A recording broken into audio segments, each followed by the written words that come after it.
सर्वच स्तरांतून विरोध झाल्यानंतर पहिलीपासून तिसरी भाषा अर्थातच हिंदी सक्तीची केली जाणार नाही अशी मोठी घोषणा शिक्षण मंत्री दादा भुसे यांनी काही दिवसांपूर्वी केली होती।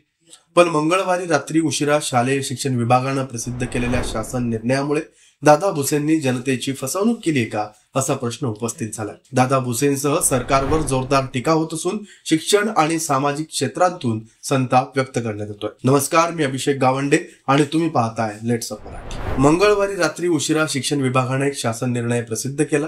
त्यानुसार पहिली ते चौथीच्या विद्यार्थ्यांना तिसरी भाषा शिकणं अनिवार्य असेल आणि ती हिंदी असेल। इतर कोणतीही भाषा पर्याय म्हणून शिकवायची असेल तर किमान 20 विद्यार्थ्यांनी त्यासाठी मागणी केली पाहिजे, म्हणजेच हिंदी ही डिफॉल्ट तिसरी भाषा ठरली।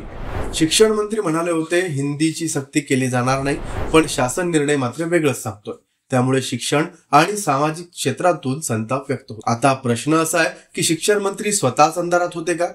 त्यांनी जाहीर केलेलं हिंदीची सक्ती केली जाणार नाही हे विधान आणि त्यांच्याच खात्यानं काढलेला निर्णय यात फार मोठी विसंगती आहे। जर मंत्र्यांच्या आदेशाला विभागानंच डावललं असेल तर हा विभागीय गोंधळ आहे, आणि जर मंत्र्यांनी चुकीची माहिती जाहीर केली असेल तर जनतेचीच फसवणूक झाली आहे। यामुळे सरकारची विश्वासार्हता, मंत्री दादा भुसे आणि शिक्षण विभागाचा कारभार यावर मोठे प्रश्नचिन्ह निर्माण झालेत।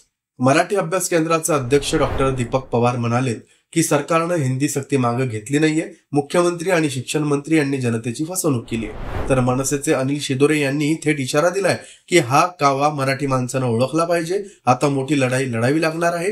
राज ठाकरेंनीही पत्रकार परिषद घेऊन तसं सूचित केलंय, तसा गंभीर इशारा सरकारलाही दिलाय। तर या संपूर्ण प्रकरणामुळे अखेर दादा भुसे यांची हिंदीची सक्ती केली जाणार नाही ही घोषणा हवेतच विरली आणि प्रत्यक्ष शासन निर्णयानं हिंदी लादण्यात आली। मराठी अस्मिता आणि मातृभाषेच्या हक्काचा मुद्दा पुन्हा एकदा चर्चेत आलाय। आता पालक, शिक्षक आणि विद्यार्थी काय भूमिका घेतात हे पाहणं महत्त्वाचं ठरेल। तुमचं मत काय? हा निर्णय योग्य की अन्यायकारक? कमेंटमध्ये नक्की कळवा आणि अशाच महत्त्वाच्या बातम्यांसाठी लेट्स अपला फॉलो करा। सोशल मीडियाच्या भाऊ गर्दीत विश्वासार्हतेने चकाकणारे नाव म्हणजे लेट्स अप मराठी।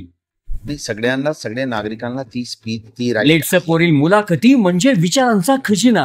त्यानंतरच्या निवडणुकीमध्ये मला सोडून गेले। बातम्या केवळ वस्तुस्थिती सांगणाऱ्या, न प्रोपोगंडा, फक्त जनतेचा अजेंडा। क्योंकि आने वाला कल जाने वाला है, जाने वाला कल आने वाला है। राजकारण, मनोरंजन असो की क्रीडा क्षेत्र, महाराष्ट्राची स्पंदने संवेदनशीलतेने टिपणारे माध्यम म्हणजे लेट्स अप मराठी। जगासोबत एक पाऊल पुढे राहण्यासाठी लेट्स अपचे ॲप, सोशल मीडिया आणि वेबसाईट सोबत कनेक्टेड रहा।